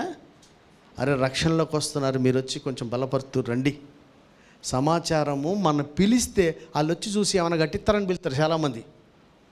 దీనికోసం కాదండి పిలిపించేది, అని దేవుని ప్రణాళిక సంపూర్ణమగునట్లుగా, మన పరిచర్లో ఇంకొక మెట్టు మనం ఎదుగునట్లుగా, నిన్ను ఏ సంఘం నుంచి వచ్చావో, ఎవడైతే నీ మీ చేతులు పెట్టి ప్రార్థన చేశారో ఆ పెద్దలు అపోస్తలు కూడా మన ప్లేస్కి మనం ప్రకటించే కాడికి రావాలి. అలాంటి పరిచర్య ఫిలిప్పు పరిచర్య. ఆ తర్వాత 30వ వచనం చదువుమా. ఫిలిప్పు దగ్గరకు పరిగెత్తుకుపోయి దాని పైనుంచు. అప్పుడు ఆత్మ ఫిలిప్పుతో, నీవు ఆ రథము దగ్గరికి పోయి 26 నుంచి చదివితే బెటర్ అనుకుంటా. ప్రభువు దూత, నీవు లేచి దక్షిణముగా వెళ్ళి యెరూషలేము నుండి గాజాకు పోవు అరణ్య మార్గమును కలుసుకోమని ఫిలిప్పుతో చెప్పగా అతడు లేచి వెళ్ళాడు. చాలు అమ్మ, పరిచర్య ఎంత చేసినా మనం ఆయనతో కనెక్షన్లోనే ఉండాలి. కొంతమందికి ఒకసారి చెప్పిందే, దేవుడు నన్ను దర్శించాడు, నా వాగ్దానం చేశాడు, వచ్చినాం కరెక్టే, ఇక మాట్లాడాలి కదా. ఈయనకు ఇప్పుడు ఏమవుతుందట, ప్రభుదూత నీవు లేచి దక్షిణముగా వెళ్ళి యెరూషలేము నుండి గాజాకు పోవు మార్గమునకు అరణ్య మార్గమున కలుసుకోమని ఫిలిప్పుతో చెప్పగా అతడు లేచి, ఎవరున్నారు అక్కడ, ఎవరున్నారు, ఆడొస్తాడు వీడొస్తాడని చెప్పాడా? నువ్వు లేచి దక్షిణ వైపు నుంచి బయలుదేరి వెళ్ళి అన్నాడు. వెళ్ళిపోవాలి. మనం ఎక్కడికి వెళ్ళమంటే అక్కడికి వెళ్ళిపోవాలి. అంటే మనము దేవునితో టచ్లో, దేవునితో సహవాసాలు ఉండాలి, సంఘంతో సహవాసాలు ఉండాలి. మనల్ని పంపినటువంటి అపోస్తలు, సంఘ కాపరులతో, పెద్దలతో కూడా ఎంత పరిచర్య జరుగుతున్నా, మళ్ళీ ఇంత పరిచర్యలో మనం నియమించబడిన పోస్ట్ ఇది. చెప్పండి, నియమించబడిన పోస్ట్ అదే. ఏ పోస్ట్లో ఉన్నా సరే ఈ పనులు అందరూ చేయాలి, ఈ పోస్టులు అందరూ చేయాలి. చేసిన తర్వాత ఆయన అంటాడు, దేవుని దూత అతను ప్రేమిస్తుందట. అంటే ఆ పోస్టులు మరి డైరెక్ట్గా మాట్లాడే వాళ్ళైతే పేతురు యోహాను పిలిపించుకొని చెప్పాడా? వీళ్ళే సమాచారం ఇచ్చారు, వాళ్ళే వచ్చారు. అరే వెళ్దాం బా, మనోడు మంచిగా చేస్తున్నాడు, పోయి చూసేద్దాం, మనం కూడా కొంచెం బలపరిచొద్దాం అని చెప్పి సొంతంగా వాళ్ళు బయలుదేరి వచ్చారు. ఆ తర్వాత దేవుని దూత మనల్ని మాట్లాడే ఒక మంచి భక్తి మనకు ఉండాలి. మనకు తోచింది కాదు, ఆ దూత చెప్పినప్పుడు నాకు ఇది చదువుతుంటే ఏమనిపించింది తెలుసా, మన పితడైన అబ్రహాం గురించి. ఎక్కడికి వెళ్ళాలో తెలియకుండానే, ఎవరి మీటింగు, ఈ మీటింగ్లో ఎవడొస్తాడు, ఏంది కథ అని తెలియకుండానే బయలుదేరి వెళ్ళిపోయాడు. వెళ్ళినప్పుడు అక్కడ చూద్దాం, ఇథియోపియా రాణి అయిన కందాకే క్రింద మంత్రి అయి ఉన్న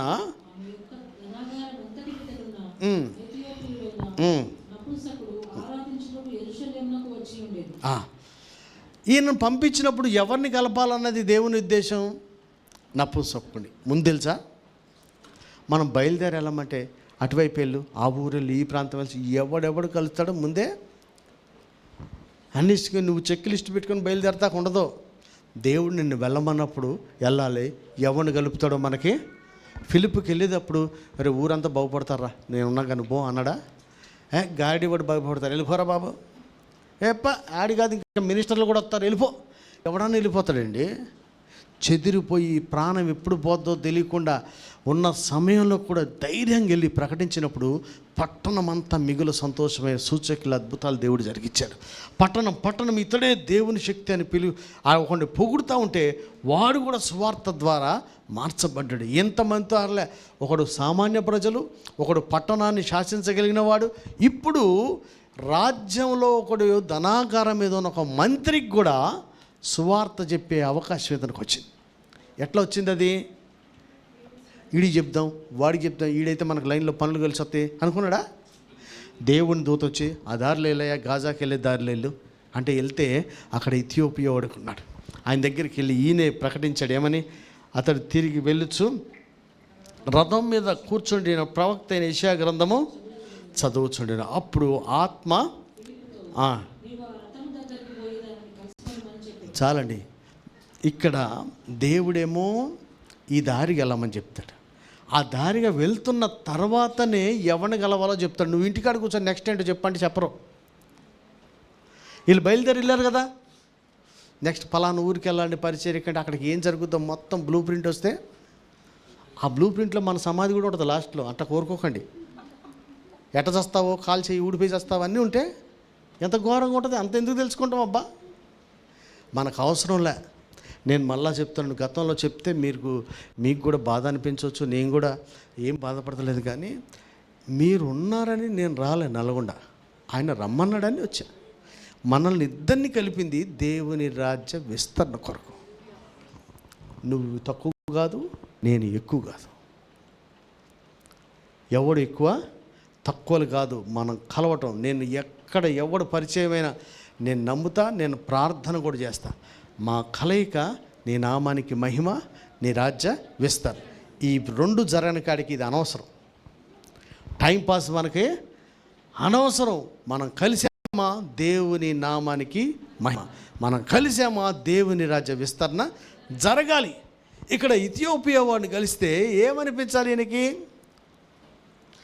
దేవుని నామానికి మహిమ ఎప్పుడు వస్తుందంట? అప్పగించిన పని సంపూర్ణంగా చేస్తే వస్తుంది. నిన్ను గాజా వైపు వెళ్ళమన్నాడు. ఎందుకు వెళ్ళాలి మనకు తెలియదు, వెళ్ళాలి. మన పితడైన అబ్రహాం వెళ్ళు, నల్గొండ వెళ్ళు. అక్కడ మేడం గారు వస్తారు, తర్వాత డానియల్ సార్ వస్తారు, తర్వాత రాజ్ కుమార్ వస్తాడు, రంజిబాబు వస్తాడు, ఆఖరికి కోటేశ్వరరావు వచ్చేస్తాడు. ఇది చెప్పాడా? ముత్తయ్య సార్ వస్తారు మధ్యలో. వీళ్ళ పేర్లని చెప్పుకుంటూ వచ్చాడా? ఏమీ లేదు. దయాకర్ పెళ్ళి కాగానే ఫస్ట్ బోని మనకే వస్తుంది, ఫస్ట్ నెంబర్ ఈయనే అని చెప్తాడా? నల్లగొండ వెళ్ళన్నాడు అంతవరకే. గాజా యెరూషలేం వైపుని దక్షిణం వైపుకి వెళ్ళమన్నాడు. ఎవడు గలుస్తాడో తెలియదు. వెళ్ళమన్న కాడికి వెళ్ళిపోతే మళ్ళా దేవుని ఆత్మ బయలుదేరి మాట్లాడుతుంది. అదిగో ఇథియోపియా ఉన్నాడు, ఆడితో మాట్లాడు. అప్పుడు వెళ్ళి ఈ చదువుతుందో నీవు గ్రహిస్తున్నావా అని చెప్తే అక్కడ కూడా ఏం ప్రకటించాడు చదువుమా. 8:35 అందుకు ఫిలిప్పు నోరు తెచ్చి లేఖనమును అనుసరించి. అమ్మా ఒకటి మీరందరూ ప్రార్థన చేసుకోవాలి. విన్నారా? చిన్నలు పెద్దలందరూ ప్రకటించాలన్న భారం ఉన్నోడికి ఏమని అనిపిస్తుంది, భారం లేనివాడికి ఎప్పుడు అయిపోద్దా పోదాం అనిపిస్తుంది. నా వల్ల ఒక ఫలమైన ఒక ఆత్మన రావాలనుకున్నోడికి ఉంటుంది. ఆయన ఏం చెప్పారంటే వాక్యం కంటతబట్టిని చెప్పొద్దు ఒప్పించే వింటున్నావా? మళ్ళీ పోయిండేంటి? వాక్యం కంటతబట్టిని చెప్పకూడదు.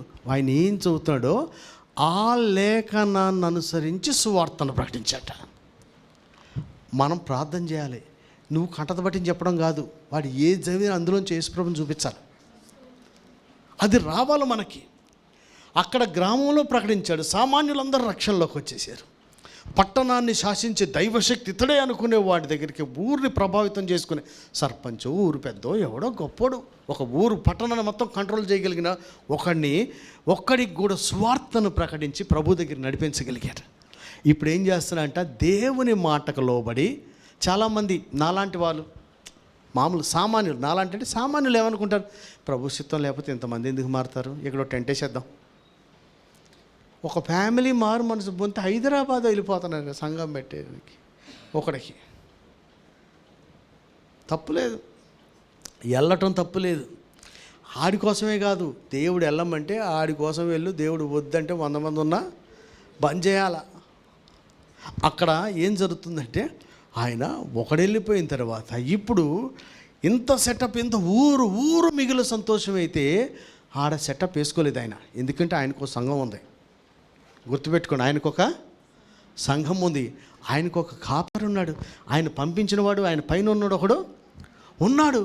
ఇంత ఊరు వచ్చింది, వాళ్ళు ఉండమంటే ఉండునేమో, లేదు అలా అనలేదు, ఈయన ఉండలేదు. చెప్తా ఉంటే దేవుని ఆత్మ నడిపిస్తూ ఉంది. దేవుని ఆత్మ నడిపిస్తుంటే ఈయన గాజాకు వెళ్ళమంటే ఇప్పుడు ఒకడు ఊరును శాసించేవాడు కాదు, సామాన్య ప్రజలు కాదు, ఇప్పుడు రాజ్యంలో ఉన్నటువంటి ఒక మంత్రి గారికి సువార్త ప్రకటించే అవకాశం వచ్చింది.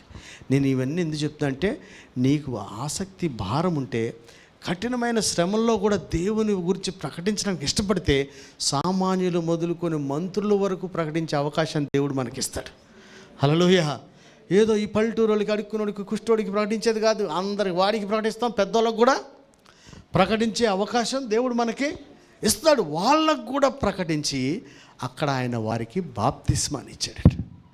ఈ రోజున మీ అందరికీ నా మనవి ఏంటంటే, మనము దేవుని మాటలో వెళ్ళినప్పుడు మీ పోస్ట్ ఏదన్నా కానీ, మళ్ళీ చెప్తున్నా, సండే స్కూల్ అవని కానుకలు లెక్కించేదే కానీ, ఆరాధన నడిపించే వాళ్ళే కానీ, భోజనాలు వడ్డించే వాళ్ళు కానీ, చెప్పులు కాడు ఉండేవాడికి ఏ పనికి ఎవడు నియమించబడినా అందరూ సువార్త ప్రకటించాల్సిన బాధ్యత ఉంది.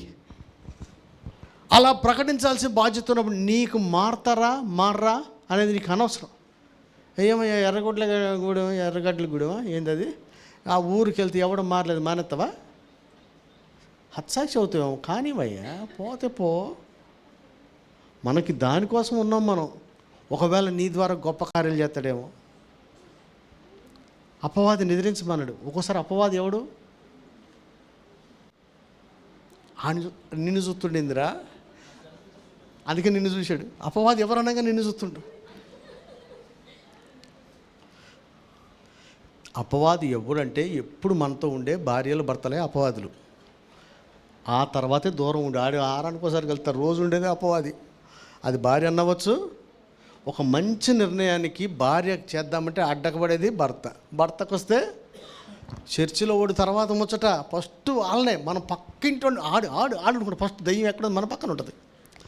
ఎవరిని మింగుదిరా అని చూసేది ఊరవతలో ఉండదు, పక్కనే ఉంటుంది. అది భార్యలో ఉంటుందో, భర్తలో ఉంటుందో, పిల్లల్లో ఉంటుందో, ఫస్ట్ ఎవరికి ఆటంకం మన ఇంటికాళ్ళనే, మన ఇంట్లోనే ఉంటాయి. ఆటంకాలు వస్తే బంద్ చేయొద్దు చిన్న. ఇక్కడ ఎవడు ప్రకటించబట్ల, ఎవరు రావట్లేదు. మన చర్చిలో చూడు ఎన్ని కుర్చీలు ఖాళీ ఉంటాయి, జనాలు వస్తారు. ఒకప్పుడు సీటు ఉండేది కాదు అసలు. ఆ బయట కూర్చునే వాళ్ళు.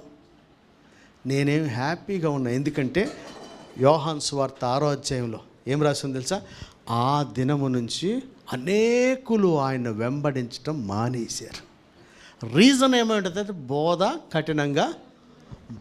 కఠినంగా అయి ఉందని పోతే పోనే అబ్బా. ఆ 8 గంటల సర్వీస్ అని రాలేనోడు ఆ దినం ఎప్పుడు వస్తుందో తెలిస్తే ఎప్పుడు మెలుక్కుంటున్నాడు. ఆ సంవత్సరం పోతాడు. అసలు ఏ అలారం పని చేద్దాడికి? బోరే పని చేయనోడికి అలారాలు ఏం పని చేస్తాయి? 8 గంటల కోసం రాలేవా? ఇక నువ్వు దేనికి పని చేస్తావు? మరి ఒంటిపూట పడినప్పుడు మాస్టర్లు అందరూ వెళ్ళిపోతున్నారుగా. హైదరాబాద్లో జాబ్ అయితే తెల్లారుజాము 5 గంటల రైల్వే స్టేషన్ నిలబండి.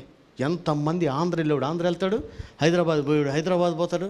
సన్నిధికి మటుకు టైమింగ్ సెట్ కాదట. వర్కింగ్ అవర్స్ ఎన్ని, దేవుని సన్నిధిలో గడిపే సమయం ఎంత?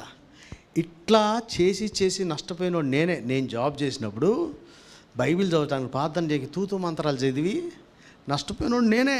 ఒకప్పుడు ఎంత చదివానో నాకు తెలుసు, ఉద్యోగం వచ్చినప్పుడు ఎంత తక్కువ చేశానో బాగా తెలుసు, ఎంత నష్టమైందో కూడా నాకు తెలుసు. నాలాగా ఎదవలు కాకుండానే అందరికి చెప్తుంటా. అప్పుడు కాల్ చేయబోయాక ఇంకా ప్రాక్టీస్ ఏంటి? దాని పేరు ఏం పేర్రా?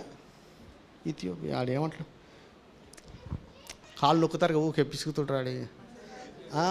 ఫిజియోథెరపీ. కాల్ చేసి చచ్చుబడిన తర్వాత ఫిజియోథెరపీలు చేసుకుంటే ఏమవుతుందా? ఫిజియోథెరపీలో చచ్చుబడకుండా అంటే చాలామంది అంటాడు, జాస్పా గారు అంటే నీలాగా నాకు కూడా అయినా చూద్దాం ఫిజియోథెరపీ ఉందిగా అంటాడు. అందరికి ఫిజియోథెరపీ పనిచేయదు. అంత దాకా ఎందుకు తెప్పించుకుంటావు? నా టైం వేస్ట్ చేసుకొని, నా డబ్బులు వేస్ట్ చేసుకొని, దేవుని సమయాన్ని పాడు చేసి, దేవుని చేత ఇంకెంతమందో రావాల్సిన వాళ్ళు అన్నిటికీ నష్టం చేసింది ఎవడంటే నా తెలివి తక్కువ, ఇయ్యాలి చేద్దాం, రేపు చేద్దాం అట్లా అనుకునే చేసినోండి. మీరు అట్లా చేయకుండా ఉండాలని చెప్తాను. మనకి ఏ పని అప్పగించినా సువార్త ప్రకటించాల్సిన భారం మనందరి మీద ఉంది. నేను సామాన్యుల దగ్గర నుంచి పట్టణాన్ని శాసించే వాళ్ళ దగ్గరికి మాత్రమే కాకుండా రాజ్యాల మీద మంత్రులుగా ఉన్న వాళ్ళకు కూడా ప్రకటించే అవకాశం దేవుడు నీకు ఇస్తాడు. హల్లెలూయా. ఎప్పుడో తెలుసా ఆ ప్లేస్ వచ్చేది? ఒక మాట చెప్పి నేను ముగిస్తే, ఎప్పుడో తెలుసమ్మా? సామాన్యుల దగ్గర నమ్మకంగా ఉండాలి. పట్టణాన్ని శాసించేవాడు నీ పరిచయలో వచ్చినా నీ దైవజనుడిని సంఘాన్ని మర్చిపోకూడదు. అప్పుడు దేవుడు నీతో మాట్లాడతాడు. ఎప్పుడు పడితే అప్పుడు మాట్లాడు. ఇక్కడ నమ్మకం ఉండాలి కదా. 10 మంది రాగానే పొలబెట్టేది ఎట్లా? హోసన్న గారి సింబల్తోనే ఎన్నెన్ని సంఘాలు వచ్చినాయండి. మీరు గమనిస్తున్నారా? అదే పాట పాడతాడు, అదే ఉంటాడు. హోసన్న మినిస్ట్రీగా దానికి ఇంకో పేరు పెట్టుకొని చేస్తున్నారు. అసలు ఎంతమందిని దేవుడు ఆయన ద్వారా ఎన్ని సంఘాలు వచ్చినాయి, ఎంతమంది దైవజనులు వచ్చారు. మనం అక్కడే ఉండొచ్చుగా. కొంచెం సంఘం సెటప్ అయిపోగానే కొంచెం మార్చేత్తివి. ఆయన ఎప్పుడు కూడా పట్టణాన్ని శాసించే వాళ్ళు పరిచర్లో వచ్చిన పెద్దలను సంఘాన్ని మర్చిపోలే. అప్పుడు దేవుడు మాట్లాడి మంత్రులతో సహా సువార్త ప్రకటించి బాప్తిస్మ ఇచ్చేలాగా అతను తయారు చేశారు. హల్లెలూయా. ఫస్టే మనకు అంత రాదండి, కొంచెంలో నమ్మకం ఉండాలి. ఇక లాస్ట్ ఇంత పరిచర్య చేసి మంత్రులతో సహా బాప్తిస్మాలు ఇచ్చిన పరిచర్య ఇస్తే ఈయన ఫ్యామిలీ ఎట్లా ఉంది? చదువుమా 21:8-9. అపోస్తుల కార్యాలు 21 8వ అధ్యాయం 8వ వచనం 9 వచనాలు చదువు. మరునాడు మేము బయలుదేరి కైసరయకు వచ్చి ఏడుగురిలో నొకడును సువార్తికుడునైన ఫిలిప్పు ఇంట ప్రవేశించిన ఎంతో ఉంది. కన్యకులుగా ఉన్న 4 కుమార్తెలు అతని కుండిరి. వారు ప్రవచించువారు. అబ్బా, ఏం ఫ్యామిలీ అండి సార్ది. మళ్ళా చెప్పాడు చూడు, 7గురిలో. అరే మళ్ళా 7గురికి ఏం ఎట్లా రాసుకుంటూ వచ్చారు చూడండి. 7గురిలో ఒకడు, 12 మందిలో ఒకడు. అంటే ఒకసారి అపాయింట్ చేయబడిన వాడి లిస్ట్ అట్టుంటుంది. మీరు ఎదవలైతే నేను ఎదవనైతే ఏం చేస్తాం? మన పేరు అట్లా దేవుడు అట్లా రాపించాడు. మళ్ళీ 7గురిలో ఒకడు, 7గురిలో ఈయన ఊరంతా సువార్త ప్రకటిస్తాడు. పట్టణాన్ని శాసించే గారడి వాళ్ళు మారుతున్నారు. ఆఖరికి మంత్రులకు కూడా వాక్యం చెప్పి బాప్తిస్మాలు ఇస్తున్నాడు. ఇల్లు చెడిపోయలేదండి, ఇంట్లో ఉన్న పిల్లలు కూడా ప్రవచించు వారిగా ఉన్నారు. ఎంతమంది దైవజనులు ఊరికి గొప్ప వాళ్ళు ఉంటారు, ఇంట్లో ఏముండదు. ఒక పరిచర్య చేసేవాడు ఎట్లా ఉండాలంటే ఇంటిలో కూడా పిల్లలతో సహా దేవుని యందు భయభక్తులు కలిగిన వాడిగా ఉండాలి. మంచి బోధలు ఎవడన్నా చేయొచ్చండి. నువ్వంత బోధలు బాగా చేస్తానమంటే రుజువే ఇల్లు సరిగా ఉండాలి. నేను ప్రతిరోజు ప్రార్థన చేస్తాను, ఇప్పుడు కూడా చెప్తుంటా.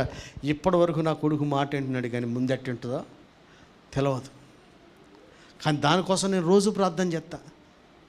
అప్పుడు నాకు అనిపించింది చెప్పినా కదా, ఆడు బాగా మాట వినాలనుకోవడం కన్నా మనం ఎక్కువగా దేవుని మాట వింటే ఆటోమేటిక్గా మాట వింటా. అమ్మాయి, నీకు చెప్పింది మర్చిపోయి ఉంటావు. ఒకరోజు కూర్చోబెట్టి చెప్పిన, నువ్వు నన్ను లెక్క చేస్తలేవు, కానీ ఒకరోజు మొత్తం కళ్ళలో రీలు తిరుగుతాయి అన్నీ. ఒకరోజు చెప్పిన, నువ్వు పైన ఉన్నావు, వాక్యం కూడా చూపించిన. ఎవని ప్రవర్తన ఆయనకు ప్రీతికరంగా ఉంటుందో శత్రువులు కూడా మిత్రులుగా మార్చారు. నీకు ఎక్కడ తక్కువ ఉందో చూసుకోబ్బా అని చెప్పిన. నీకు గుర్తులేదేమో, నాకు అందరికీ గుర్తుంటాయి. ఇక్కడ కింద వరండాలు అప్పుడు పైన ఉన్నాం. రీజనింగ్స్ ఎవడన్నా ఉండొచ్చండి, కానీ ఫస్ట్ చెకింగ్ ఎక్కడి నుంచి రావాలి? మన కాడి నుంచే రావాలి. నేను వాడు మాట వింటే బాగుండు అనుకునే బదులు నేను ఆయన మాట వినుకుంటే బాగుండు. ఈ పిల్లలంతా ఆటోమేటిక్గా నా మాట వింటారు కదా అని నేను కొంచెం ఇంకెక్కువ దగ్గరికి పిల్లలు ఎదుగుతున్నా కొద్దిగా సీరియస్గా చెప్పిన, సరే ఈసారి నువ్వు కూడా ఎక్కువ ఫాస్టింగ్ చేయాలమ్మా. పిల్లల పెళ్లి వయసుకు వచ్చింది, పిల్లలు మంచి పిల్లల వయసుకు వస్తున్నాయి, పిల్లలకు మంచి భవిష్యత్తు కావాలంటే ఏం చేయాలా? ఫిక్స్డ్ డిపాజిట్, ఇంకో స్కీములు పెట్టి డబ్బులు జమ్మేస్తా. నేను చెప్తున్నా, నవనీత ఎక్కడున్నావు? పెళ్ళి చేస్తావు, కాపురం చేయించలేవు. ఈ మాట నీకు 100 సార్లు చెప్తున్నా నేను. ఏమో అందరూ సాక్ష్యమే. మనం పెళ్లి చేయగలం, ప్రత్యేకంగా నవనీత పెళ్లి చేయగలం, సంసారం చేయించలే. పెళ్ళి గ్రాండ్గా చేయొచ్చండి. సంసారం అయితే వాళ్ళు కలిసి ఉండేలాగా మనం అయితే చేయలేమండి. అది దేవుడే చేయాలి. అది జరగాలంటే వాళ్ళ భవిష్యత్తు కొరకు ఏమో చదువుల కోసం డబ్బులు వేసి పెళ్లి చేసి ఆడి పెటాకలే ఏంది నువ్వు చేసి చదువు ఏం చేసుకుంటా సంఘనాగం ఏం చేసుకుంటా? ఐఏఎస్లు చచ్చిపోతున్నారు, డాక్టర్లు చచ్చిపోతున్నారు, ఎవడెవడో చచ్చిపోతున్నారు, సైంటిస్టులు చేస్తున్నారు. ఈ మధ్య ఇంటి గోళ్ళు మరీ ఎక్కువైపోయినాయి. దేవుని సన్నిధిలో పిల్లల చదువుల కోసం కాదండి, వాళ్ళ కుటుంబాలు కట్టబడినట్టుగా ఎక్కువ ప్రార్థన చేయాలి. కనుక ఫిలిప్ పరిచర్య ఎట్లా ఉందంటే ముగింపు ఎట్టుందంట. అపోస్తలు వెళ్ళి ఆ ఇంట్లో బస చేసే వాతావరణం ఉంది. ఆ వాతావరణం మా పిల్లోడు చూసావా, కంట చెప్పేస్తాడు, టకటకట చెప్పేస్తాడు వాక్యాలని చెప్పినా, చెప్పురా చెప్పు చెప్పు అని ఈ నేర్పించిన కీలు 2-3 వాక్యాలు చెప్పలా. వాళ్ళు చెప్పలేదండి, ఇంటికి వెళ్ళిన వాళ్ళు, ఆయనకి 4 పిల్లలు ఉన్నారు, వాళ్ళందరూ ప్రవచించేవారని చెప్పారు.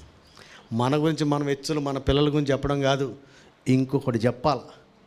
మన ఇంటికి అసలు ఎవడొస్తుండో, వచ్చినోడు నీ గురించి ఏం సాక్ష్యం చెప్తారు? ఫిలిప్పు పరిచర్లో ఆ సాక్ష్యం కూడా ఉంది.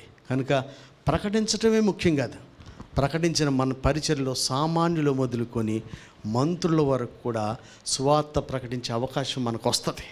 ఎప్పుడు వస్తుందంట?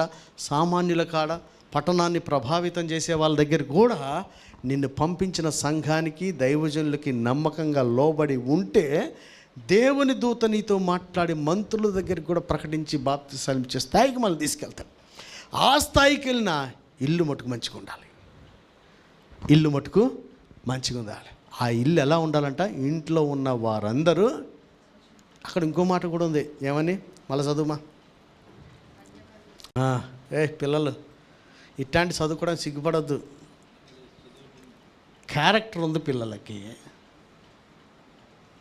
క్యారెక్టర్ ఉందండి పిల్లలకి. నిలబడి వాక్యాలు చెప్తే సరిపోలా, క్యారెక్టర్ కూడా అది బిల్డ్ చేసుకోవడానికి ప్రయాసపడాలి. ఎవరికి వచ్చి సావదు, చేయటమే సాధనే చేసుకోవాలి. పర్ఫెక్ట్ అనడాలు పడిపోతాడు అనమాట. బయట పడతానేమోనన్న భయం మనకి, నాకేమవుద్ది అనుకోకూడదు. ఎప్పుడు నిల్చున్నవాడే జాగ్రత్త పడాలి, పడిపోవాలి. నా బిడ్డకి నేను చెప్తా, పిల్లలందరికీ చెప్తా, అందరికి చెప్పి నేనే పోతుంటా, మళ్ళా లేగాలి. ఎవరికేమో మనమేందిరా బాబు, ఆయనే అన్నారు అందరికి చెప్పి నేను ఫస్ట్ అయిపోతానేమోనని ఆయన కూడా అన్నాడు కదా. అరే మనకు ఆ కాన్షియస్ ఉండాలా, చెప్పడమే కాదు మనం ఎట్టున్నామనేది ఉండాలా. అలాంటి పరిచర్యలు ఉంటే అల్టిమేట్గా ముగింపు ఏంటంట, వాళ్ళ ఇంట్లో బిడ్డలు పవిత్రంగా ఉన్నారు, బిడ్డలు ప్రవచించేవారై ఉన్నారు. ఇది లేకపోతే పరిచర్యకి అర్థమే లేదండి. ఎవడింటాడు మన ఇల్లు చూసి అమ్మ ఇటు చెప్పొచ్చు, నీతి బోధలు చేస్తారు కానీ ఇంట్లో ఏంటి అన్నట్టుగా ఉంటుంది. అలా లేకుండా ప్రియమైన సంఘమా, మన సంఘంలోనే అందరికీ దేవుడిచ్చిన కృప చొప్పున ప్రతి సంవత్సరం పనులు అప్పగించబడుతున్నాయి. ఎవరు పనులు ఎక్కడ అప్పగించబడినా అందరూ కూడా నీకు ఆ ఊరు ఈ ఊరు అనపోతే ప్రకటించబడవా? ఎవరికి చెప్పరా? మీ ద్వారా ఏం జరగవా? మీ ద్వారా జరుగుతున్నప్పుడు ఎక్కడి నుంచి వెళ్ళావో వాళ్ళని పిలిపించరు అక్కడికి. ఆ స్థాయి అది మనకి ఇష్టమే లేకపోతే మంత్రుల దాకా తీసుకెళ్ళి ఆ స్థాయిని మనం పోగొట్టుకుంటాం. కొంచెంలో నమ్మకం ఉంటే ఉన్నతమైన స్థానాల్లో కూడా తీసుకెళ్ళి దేవుడు నిన్ను వాడుకుంటాడు. వాడుకోవడమే ముఖ్యం కాదు, ముగింపెట్టుండాలంట. మన ఇల్లు పవిత్రంగా ఉండాలా, మన ఇల్లు దేవుని సన్నిలో నిలిచి పరిచయలో వాడబడేవారిగా మనము మన పిల్లలు ఉండాలి. అలాంటి సహవాసం సంఘాన్ని విడిచిపెట్టకుండా నమ్మకంగా ఉంటే చెదిరిన టైంలో కూడా ప్రకటించండి. అనుకూల సమయంలోనే చేయకపోతే ప్రతికూల సమయంలో మనం ఎట్ట చేస్తాం? కనుక అనుకూల సమయంలో చేయండి. అందరిని చెప్తున్నా, మళ్ళీ చెప్తున్నాండి, వినండి పిల్లలారా. మన పని పోస్టింగ్ ఏదన్నా కానీ మైకి పెట్టే పోస్ట్ అవ్వచ్చు, ఇంకే పోస్ట్ అవ్వచ్చు, నువ్వు నీకు భారం ఉండి వెళ్తా అంటే సూచకులు అద్భుతాలు నీ ద్వారా దేవుడు ఖచ్చితంగా జరిగిస్తాడు. నిన్ను వాడుకుంటున్నప్పుడు నువ్వు ఎక్కడి నుంచి వచ్చావో ఆ సంఘానికి నమ్మకంగా ఉండాలి, సమాచారం గ్యారంటీగా అందించాలి, వాళ్ళని మీ ఫీల్డ్కి రానివ్వాలి. ఆ స్టేజ్ కూడా నువ్వు తగ్గించుకొని నీ పైన ఉన్న వాళ్ళని నువ్వు వాళ్ళని రానిచ్చి వాళ్ళకు లోబడి ఉంటే దేవుని దూతే నీతో మాట్లాడి రాజుల దగ్గరికి, అధికారుల దగ్గరికి, మంత్రుల దగ్గరికి కూడా నిన్ను తీసుకెళ్ళి ఇంకా ఘనంగా వాడుకుంటాడు. అల్టిమేట్గా ఎట్లుండాలి? ఇన్ని పరిచర్యలు చేసినా ఫ్యామిలీ బాగుండాలా, మన పిల్లలు బాగుండాలా. దేంట్లో ఉంది అక్కడ? ఆస్తుల గురించి రాయలేదు సార్, అక్కడ క్యారెక్టర్ గురించి, తలాంతుల గురించి రాశారు. ఫ్యామిలీ గురించి రాస్తే 2 ఇల్లులు ఉన్నాయి, 3 ఇల్లులు ఉన్నాయి, 4 ఎకరాల పొలాలు ఉన్నాయి, మా వాడు ఒకడు ఐఏఎస్ ఒకడు ఐపీఎస్ ఇలాంటి చెప్పుకొచ్చారా? అయ్యేం చెప్పాలా, వాళ్ళ క్యారెక్టర్ చెప్పారు, దేవుని దగ్గర నుంచి పొందుకున్న వరాన్ని గురించి ప్రస్తావించారు. ఈ 2 మన ఫ్యామిలీలో ఉండాలి.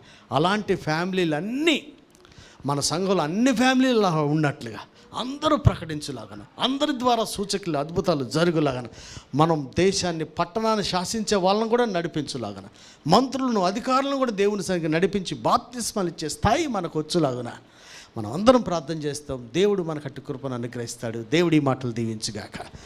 ఆమేన్. ప్రార్థన చేద్దాం. అందరూ మోకరించండి.